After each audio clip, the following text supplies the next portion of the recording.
एक शब्द है हम लोग के वुमेन फॉल्क में जो ज़्यादा प्रचलित है औरतों का, लज्जा।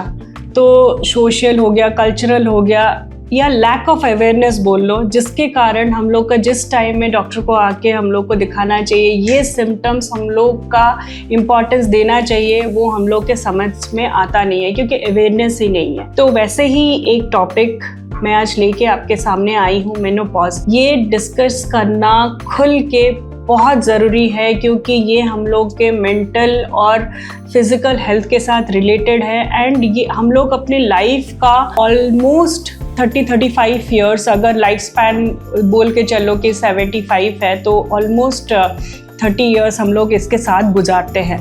तो मेरा तो स्लोगन यही रहेगा, मी नो पॉज। मेरा कोई पॉज नहीं है, जस्ट मेरे मेंसेस का पॉज हुआ है, मेरा पॉज नहीं हुआ है।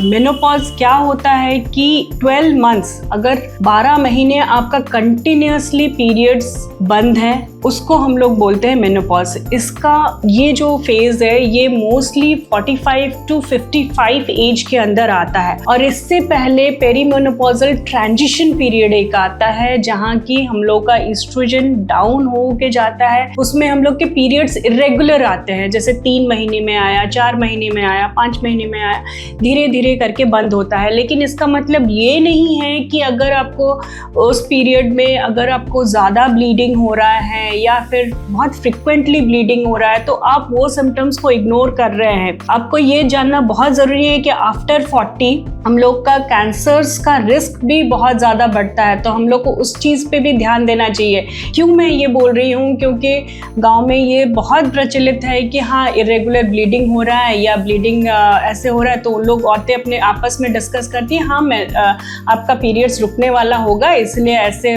ज़्यादा ब्लीडिंग होके वो बंद हो जाएगा ऐसे। लेकिन ऐसा नहीं है, ये सब सिम्टम्स इग्नोर करने वाली एकदम भी नहीं है। इंडियन वुमेन का लेकिन थोड़ा सा एज 40 to 45 के अंडर आ जाता है, लेकिन आजकल देखा गया है कि 30-35 में भी मेनोपॉज आ जा रहा है। तो ये एकदम नॉर्मल बात नहीं है। अगर आपके पीरियड्स हल्के हो रहे हैं, आपको 3 से 6 महीने में पीरियड्स आ रहा है, तो वो आपको जांच करवाना बहुत ज़रूरी होता है। और पीरियड्स बहुत इम्पॉर्टेंट है हम लोग के लाइफ में।